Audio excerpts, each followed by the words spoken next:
Hey there, Springfield Faith Center, and welcome to what episode of this? Of Are we on 9? I think this is 9. 9 of Without Walls. Sure. And we're gonna go with 9. And we are in the wake of Easter this morning. We just had an incredible Easter service. Real quick, I'd love to hear from you guys. What were some of the highlights for you of Easter? Going to bed that night and getting some sleep. Gosh. Sorry. Highlights from Easter. I think just having the Easter service and being here and having a number of people in person, and because last year obviously we did our Easter services purely online and purely sort of like virtually, and obviously that was what we had to work with, and I appreciated that we had the capability of doing it at all. But this year there was something about doing it in person, and for me, I mean, and this speaks to partly to my exhaustion. For me personally, like Easter was one of Dad's things here at the church. And so for me, being able to hold an Easter service that just felt good and where God was there and the church was here, just felt right, something about it, and felt like an opportunity to sort of like, I don't know, for me, it was cathartic, I think, to be able to do it. So, yeah. Interesting you said, right? It's like the first indoor Easter we've had in 2 years here at this building. And same for me. Like, I haven't been to an Easter service indoors in 2 years as well. And so just the fact that we opted to go for a third service. So I think when I first said to the staff, hey, we're going to add an 8 a.m. service, I think everyone thought I was crazy. You got a lot of, and I understand it. 8 a.m. is not like a desirable time to come in to do well, maybe not services. for us, but it was for a lot of people, right? And that was my big thing that I was going to say is we had I think 80 people here during our 8 a.m. service, which that's a very good number. There's churches out in this country who don't even have 80 people. And so we had 80 people in their whole Easter service.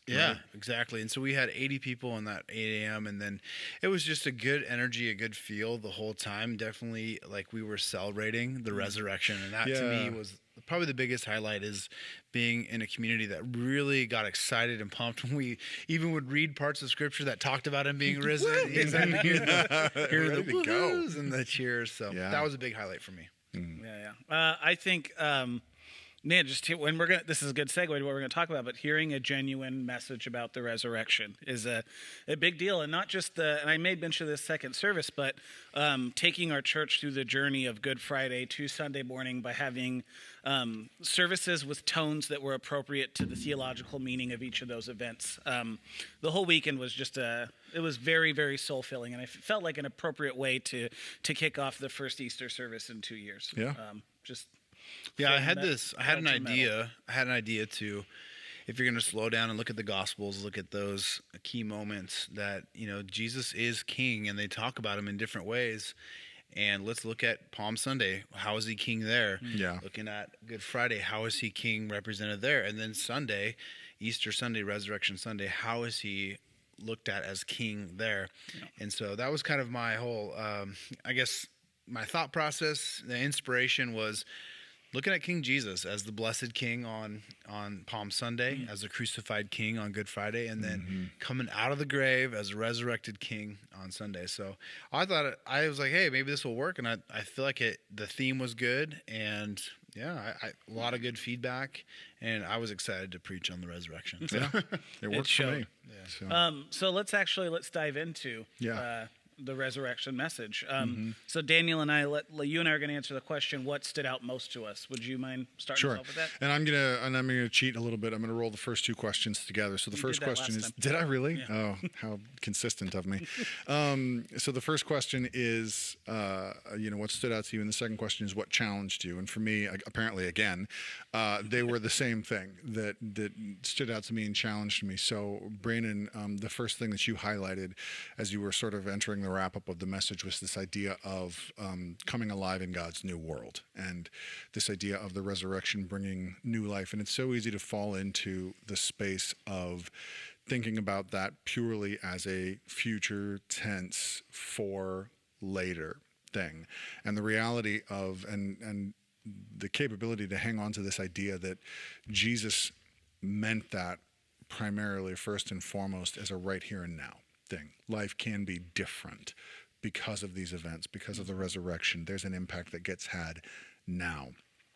And coming alive to that and being aware of that. And the reason that it was challenging for me is because as I was thinking about it while you were sharing, I was realizing, you know what? I don't know that I am intentional about viewing life like that very often. I think I just sort of wake up each morning and then kind of let life happen and interact with it on almost a purely human level, or at least that's the tendency. That's the equilibrium, right? That if I'm not intentional about this, I drift back to that space. And I was challenged on Sunday morning to keep in mind and to engage with God with this sense of, no, there is a newness to the experience of my life because of God, because of the work of Jesus Christ, because of his resurrection and his life. There is a newness available every day that I get to engage in, that I get to participate in, that is available to me. And deliberately and intentionally seeing that and being willing to see that and engaging in life with that was challenging to me. That's good. I would say for me, like, the thing that stood out to me the most is probably similar to yours, Dan, is I just love that point of the call to come alive in God's new world. And I love that. I love that framing of it because what it does is it like brings this fresh and invigorating language to something that we talk about every single year for 2,000 years, of resurrection. And it can feel, I think it's a critique that's often thrown at like more mainline traditional churches is it can feel just kind of mundane and by the book and it's what we do. But this reminding us of this invitation that it's called to live in a new way and a better way to be human and all of that kind of stuff. That's the type of stuff that lights a fire in my bones. But I think what challenged me and encouraged me, I would say, is that I think a lot of times when, at least a lot of the Easter messages I've seen is pastors know this is the Sunday when churches are going to be full, and you get those C and D Christians, Christmas and Easter Christians, and they show up for their twice a year. And I almost have seen pastors like kind of tamper the message a little bit to appeal to a C and D Christian. But there's no way you could have walked out of this service without feeling any less than a call of wholehearted discipleship on your life. And it was really like it threw it out there to say, actually, like if you're one of those people who comes to church once or twice a year, like this is an invitation to go way, way deeper than that. And I want to be somebody who also extends that invitation, but before I can do that, I have to model that radical discipleship in my own life, and that has to live in my bones. And I have to see a resurrected way of being human and approaching the world in my own life. And I feel like I see that in a lot of ways, but I also see a lot of ways where that needs to happen even more. And so that really challenged me to kind of, is it weird to say, up my game as a disciple? Yeah. Well, and I mean, that's something that you're passionate about anyway, right? And is it fair to say that because you're preaching this weekend, aren't you? I am. So if you guys are listening to these as they come out sequentially, Tony is coming up. And is that going to be closely tied to the theme of your next message? It's going to be like a sequel to Brandon's message. Yeah. I don't think we planned it that way, but it's working out that way. Yeah, absolutely. Yeah. Well, I like how you highlighted that, the reality of sometimes preachers or pastors will come give a message thinking of there's people here who might not come very often, and so we're going to kind of not necessarily cater to, but the make message, more of a comfortable feel. And as I study, and my convictions are, I think if you go through the text and you try to make the text come alive, because the Bible and God's word has a lot of things to say. It actually, can separate, like it's sharper than a double-edged sword, and meaning it gets down deep to where it needs to go and does what it needs to do. And so for me, my conviction is if you're coming and you're maybe only come Christmas and Easter, like you're going to hear a message that like is totally biblical, but it's also like it is challenging because I think as people check out Christianity, or maybe they're once a year, I think if that is true, that trend of being comfortable or preaching for that comfortability, they'll probably never be challenged to come out of their seat or to come alive in God's new world. But I think that goes along with sometimes people preaching that heaven is something that when you die, that's where you go, and has no impact in the here and now. Yeah, and it's not a view that now the world's going to get better. It's like that's a theological word we call postmillennialism. It's not things will get better until the end. No, we can we can look all around us. Evil is present, and there's bad things happening all the time, and sin is still very much a part of our society. But if God's here and His kingdom is now, and Jesus is raised from the dead, then there's a new world that has been birthed, and we get to live in that to see that kingdom expand more and more, and until He returns. Like, there's always something to do. There's always a work and a way of life to go about. So Good. Yeah. Excuse me, I swallowed my coffee down the wrong tube. No COVID here. But we, I want to ask Brandon, like, what would you have added if you had, like, because I know this is like very closely to where your PhD is in, this is like the spouse to where your PhD is at. So if you had like another hour to unpack things, like what's a big concept, super simplified, that you would have talked more about with us? Yeah, I was thinking about it, and I was talking to people. I found those connections to Daniel chapter 7. I talked about that briefly, but really there is a huge connection of Daniel chapter 7, which is a vision similar to Daniel chapter 6, where he goes down into the lion's den in Daniel chapter 6. Most Sunday school students know about that. Like even my kids, Daniel lion's den, let's read that story, Dad. And they roll the stone over where he's down in the pit with the lions, and they seal it. And then when Darius comes back and checks it, and they roll back the tomb, and not the tomb, the stone, he's still in there, and he says, worship, have reverence for Daniel's God. He is the living God, and His kingdom will rule forever, or has dominion forever. And it's interesting that someone would tell someone to revere Daniel's God. And then the next chapter, we see a similar story where the beasts or the four monsters are waging war on the Son of Man, who represents God's people. And then the Son of Man is vindicated. He's coming on the clouds of heaven, which is a metaphor for resurrection, not a metaphor for second coming, but a metaphor for resurrection. And then when he's raised, he's given authority and dominion. So I would have gone a little bit more in depth with that. Also, maybe would have looked at some of the other appearance narratives. So you see in Luke and in John, there's other narratives where Jesus appears, and I love where He appears to Thomas, and it's like Thomas comes at him like with the scientific method of like, I want to see, like I want to hold the sample, I want to test observe, it, I want to observe it, I want to put my scientific method toward it, and he doubts so much, and so when Jesus says, "Here, come look and touch and see," and he just says, I know, I believe now. In other words, like he wanted to bring the scientific method, but when Jesus showed him his faith in seeing Jesus is alive, it totally changed his worldview. Yeah. He couldn't look at Jesus through like a scientific, let me see, observe, and touch. It just blew that worldview. So I would have maybe got into the idea of clashing worldviews, that the resurrection clashes with any worldview we have, because if it's true, as Christians have said it is all throughout history, that you really, and Paul gets at it, you can't look at Jesus the same anymore. You can't look at people or anything the same anymore, because He is raised from the dead. You have to change your worldview. And that's really what the resurrection does. And that's why people can go, well, that's great. It sounds like it could be credible, but I'm just not going to believe it. In other words, I'm not going to change my worldview to match the truth of what you're saying. Yeah. And so really the clashing of worldviews, because I think that's where we run into a lot, Christianity and other things. It's like faith and science, right? Faith and science aren't counter to each other. They're not combative. It's the worldviews operate on different levels. Right. And so the worldviews clash. And so just seeing how the resurrection clashes with any worldview, because if it's true, then it changes everything. Yeah. It upends all those things. So maybe we would have gone a little bit more in depth with that. Okay. Yeah, maybe you should preach again this Sunday. I was thinking the same thing.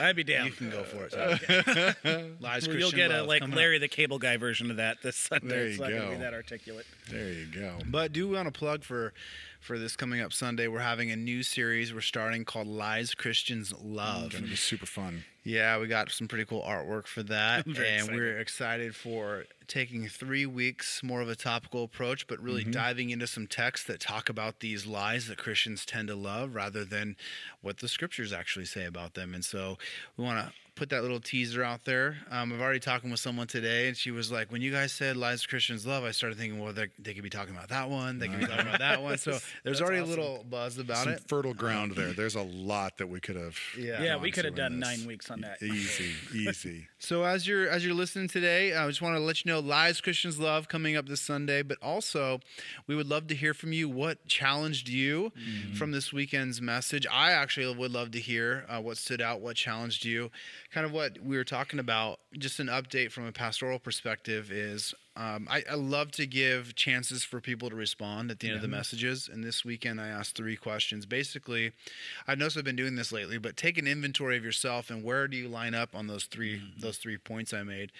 And we had a lot of people respond. I'd say I didn't count exactly because I was up here, but I know there are at least 25 people answering and making responses, saying yes to Jesus in different ways, and taking that step of faith in the response. And so God is doing amazing stuff here, and it was really cool just to be here to experience that. And again, I think when you preach the resurrection and you preach the truth of God wanting people to come alive in his new world and do the work and worship and follow him, I think people are like, wow, you're right. I need to do that. And It's compelling. So it was cool. It was good to see so many people. It feels like, I know it's literally springtime, but it feels like springtime for our church, like in a more spiritual, metaphorical sense. It feels like we had a really long, like year and a half long winter. And now it just feels like a season of life and growth and renewal and reconciliation. And I'm happy about that. And I've heard other people in the church make similar comments about that. That's cool. Yeah. That's exciting. It's good to be here for that. Yes. It is good to have you here for that. Yeah. All right. So we are going to transition. We wanted to end our time today by having a bit of a conversation about the resurrection, right? And just to talk about some of the elements that we've seen in it in times of study, some of the things that we have found compelling from the resurrection account, some of the stuff that just makes us excited and kind of gets us jazzed and looking at it. So, Brandon, do you want to get us started talking about this?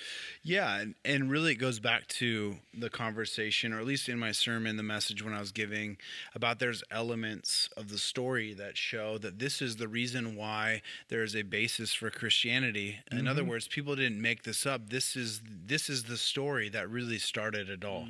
Right. Because he was raised, they had enough about him or knew enough about him to go back and write the story. So it's almost as if the resurrection is that first little springboard and for them to begin to think back to all the things he said, because if he would have just died, they probably would have wrote a story of the crazy guy who claimed all these things about God. He had some good things to say, but he didn't fulfill what he said he would. And so some of the elements of the story, I know I talked about the women being present, but I think that's definitely worth noting that if you're going to make up a story about someone raising from the dead, you don't put women at the forefront of the story if it's a made up story. Well, and especially in that era. In that era, exactly. Because societally, how women were viewed, they were not viewed as reliable witnesses, and obviously that's something that doesn't fit with a modern 21st century worldview. I made clear to say that. Yes, you did, and that's why I'm reiterating it now, because I want to make sure that anybody who missed the message doesn't get the wrong idea.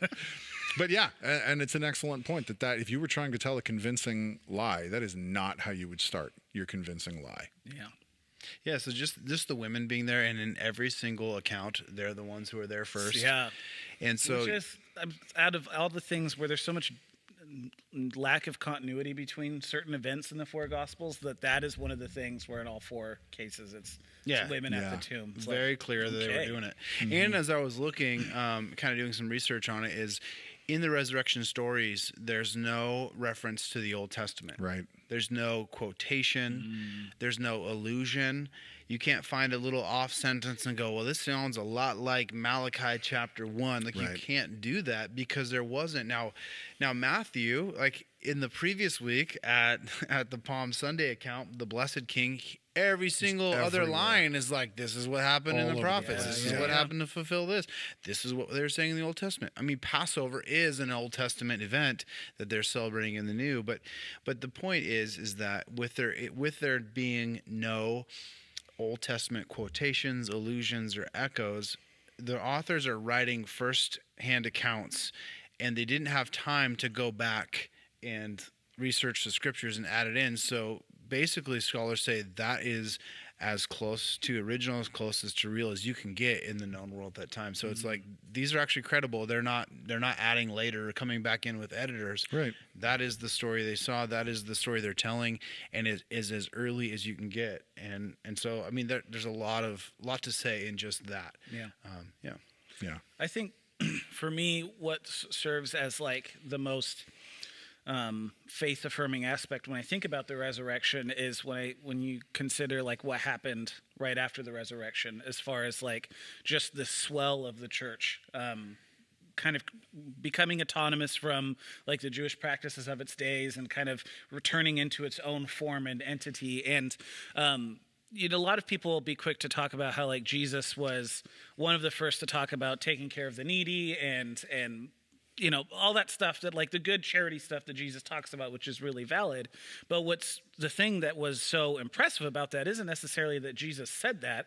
It's that when the disciples saw the resurrection take place, they did that. Yeah. Like they said, this thing that's super crazy that doesn't benefit us in any way, because resurrection is a reality. I can put my life on the line for these things because death is not the end of my story. So I can love my enemies to the point of being killed because death is not the end of my story. And I can give what I have to take care of others, even if it means I go without, because death is not the end of my story. Right. And so when it only takes like this, if you're going to do the crazy things that Jesus said, you're only going to be able to do it wholeheartedly if you believe that like you're going to come back after you give it all and put it all on the line. And that's what you see in the early church throughout persecution up until Constantine, is over and over and over again, them being willing to put themselves in situations that are crazy, out of their mind, no sane person would do, unless a resurrection happened, unless there was evidence that they saw and had been passed down to them that said, no, we know, like I can be burned at this stake because I know I'm coming back.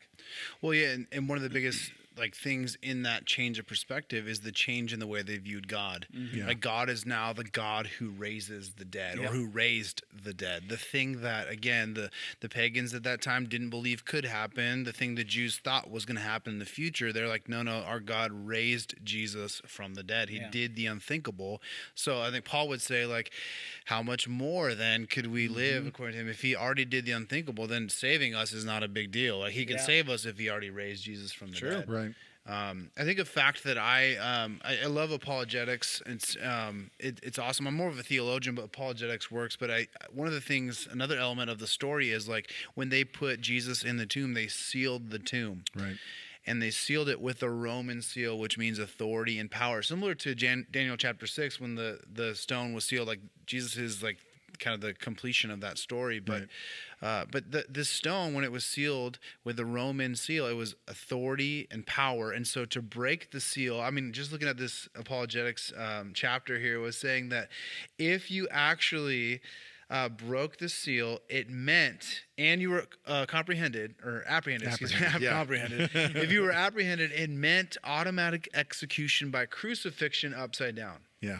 Where your guts ran into your throat. And so people were afraid to ever break the Roman seal. And you can even see the disciples, right? They're gone. They hid. They did not want to be accused of breaking a Roman seal. I mean, even that little fact that you have to go, well, at some point, someone then had to endure that punishment because the seal was broken. Right. That's an apologetic fact, but I mean, again, you have to deal with that. Yeah, and there's a number of things like that throughout the narratives that are just interesting and fascinating. And that, for me, is one of the things I appreciate, is how the story does interact with and fit with what we understand of the Roman world and the Roman style of governance and things like that. Like the soldiers at the tomb, that the chief priests were concerned that something was going to happen with the body of Jesus. You know, they were concerned that his body was going to be stolen or something like that. And so they asked Pilate to put the soldiers there at the tomb. And we're not talking like nighttime mall security guards. Yeah, it's not one either. Right. We're talking professional killers, like a group of them.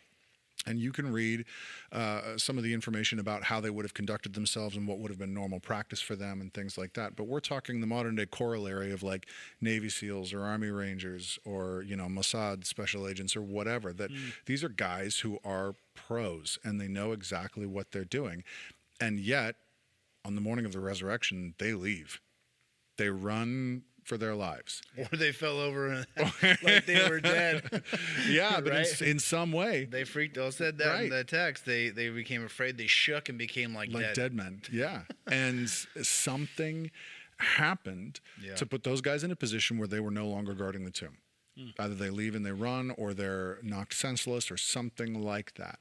And they're no longer there. And the disciples, the women and the other disciples, have access to look inside and to see the clothes left behind, and some of these elements. And it's just, when you look at some of the historical elements, it's just, you find yourself having to explain, okay, well, what else could have caused that? Yeah. And you find yourself starting to stretch and say, well, yeah, but, when the answer that fits so many of the historical elements is Jesus really did come back to life, and he really did walk out of that tomb. The stone being rolled out of the way. I don't remember the data on how heavy it was, but it's not the kind of thing that the disciples would have been able to move. The women surely would not have been able to. No, and they recognize that on the way to the tomb. They have that conversation. Don't cancel us. Who's gonna move the stone for us? How are we gonna get it out of the way? Only to get there and find that it's already been moved. Yeah, and it says they rolled it up a hill. It was rolled up a hill, which is right. Even harder to deal with. Exactly. Yeah, I always get fascinated by the Roman guard, because when I was a kid, I was like, oh, there was one guard there, and he had, his little red suit with his hat with little feathers or whatever, and I was like, oh, that's cool. But like a Roman guard could be 16 men. And you did a good job painting the picture of the kind of soldiers they were. Right. And yet for them to be either like pretending to be or like dead or fleeing or gone, like meant that the seal was going to end up on them. Like that breaking the seal would have been their punishment if. Right. And so we can only imagine what happened to them. And I like, Tony, and I like your perspective of kind of stepping back and saying, okay, so look at what happened with the outworking of this whole thing, because something happened that morning. Something happened. These disciples had a series of encounters that were so life-changing for them that we see what they went on to do, what they went on to accomplish, because the next few years literally changed the course of history as we know it, right?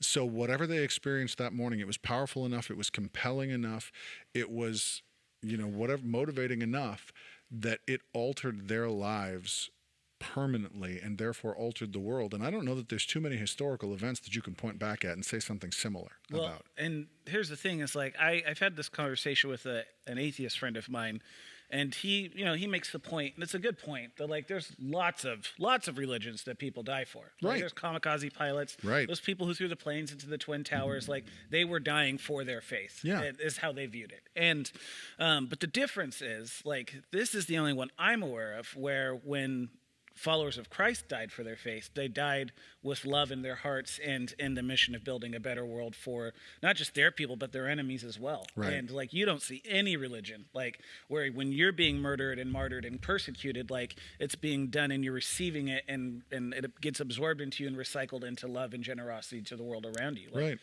That only happens if there's a resurrection. Like that only happens, and if there's a regenerative spirit that's taking place in people that empowers them to do that. Yeah.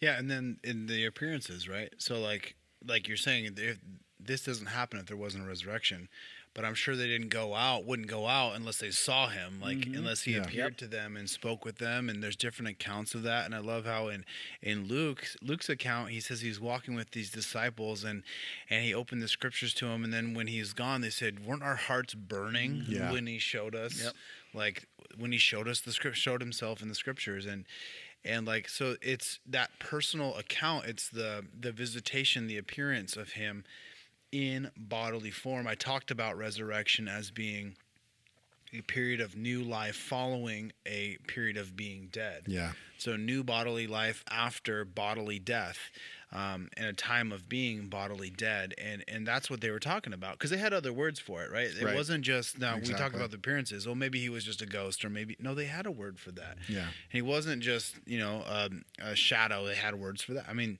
all the things, they talked about him as being there in bodily form, but he was Jesus, but he was resurrected Jesus. It was him, but it was more him. It was more real. Like that's like the C.S. Lewis idea of the weight of glory is more real, more human, more resurrected, more ready for glory. Yeah.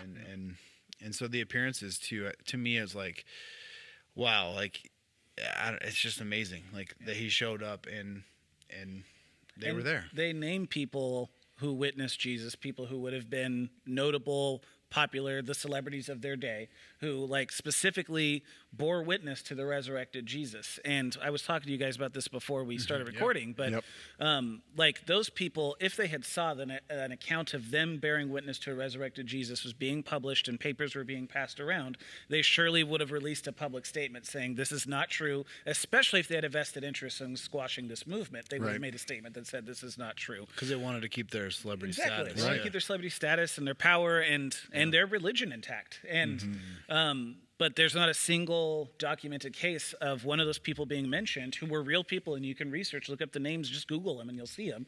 Like, not a single case of them saying, no, that didn't happen. Right. Like, if I were to, if Brandon died and 3 days later and came back and said, oh, yeah, and I talked to Donald Trump, and I talked to Joe Biden, and I talked to Vladimir Putin, and they, of course, if that didn't happen, they, of course, would have gone out there and be like, nope, tweeting right away. No, Trump can't. But other people, like, tweeting and they, like, saying, no, that didn't happen. But unless it actually did happen, and they knew if they were to make a lying public statement, other people would say, no, I was there and I saw it too. Right. So that's just like, that is something that even when I was struggling with my faith, I had to wrestle with that. Yeah, there's a lot of when you take the time to really talk through some of this stuff, there's a lot of really interesting things that you can draw out of it. One of the things for me, I actually love the fact that the four gospels don't totally agree in how they tell the story, that there are some things that seem like inconsistencies, because for me, there is nothing more authentic than inconsistencies in eyewitness reports. Right. Right. And I mean, this is actually like police talk about this all the time. My brother works in law enforcement. And when you try to gather eyewitness statements from people who really did witness something, they are all different. They're completely different. The way that our brains work, the way that our brains process information, when we see an event with our own eyes and then try to recount it after the fact, our brains add in details, remove details, notice things, miss things. Our mood on that day affects how we interpret what we see. Yeah. Exactly. Even for sometimes the simplest stuff, like if you're trying to take statements after a car accident or something, police, this is a very common problem for them, trying to put the facts together afterward and say, okay, what actually happened here? Where is sort of the middle ground? And so for me, one of the things that I actually enjoy and appreciate is that there is this sense of, the stories don't necessarily perfectly line up with each other, which seems very human and very authentic. Yeah, it makes it authentic because if they were all the same, it could it easily would feel dismiss, fabricated. Yeah, dismiss if someone came in and fabricated it, because all the gospels are different up to this point, and it's all the same, and then it goes back to being different. Like, well, someone came in later and edited it. Yeah. Well, no, they're actually different. And they tell different details. But what do they all say? Yeah, he rose from the dead. Yeah, he actually isn't there. There was an empty tomb. Women were at the empty tomb, and then he appeared to them. Yep. But the details are different. Like I said that about Matthew, right? He says there was a violent earthquake, and an angel of the Lord appeared, and he was like white lightning, like lightning, like lightning, and his clothes were white like snow, and like it's like, wow, Matthew's just trying to be a little bit more spectacular. No, he's a Jew writing in a Jewish tradition, which, like I said, when God shows up, mountains shake. Yep. And that is the way he writes. He writes in a tradition. We also write in traditions. It's true. Yeah. Whether or not we want to believe it. That's right. Yeah. Absolutely. Well, good talk. I would love for you guys to drop a comment in the comments, like, what is most compelling to you about the resurrection? What about this story and this account for you just kind of enchants you about that? I would love to hear more about that. Yeah. Do you also want to talk to them about what's coming up? Hey, we got a bit of a cool thing coming up in probably in the next couple weeks. But we are having the Dr. AJ Swoboda come on a podcast. He just released a book called After Doubt that... Brandon, have you read it yet? I've not read it yet. I need to borrow somebody's copy. Is it? Yep. Oh, okay. Yeah, I should you can borrow my copy. But it's on.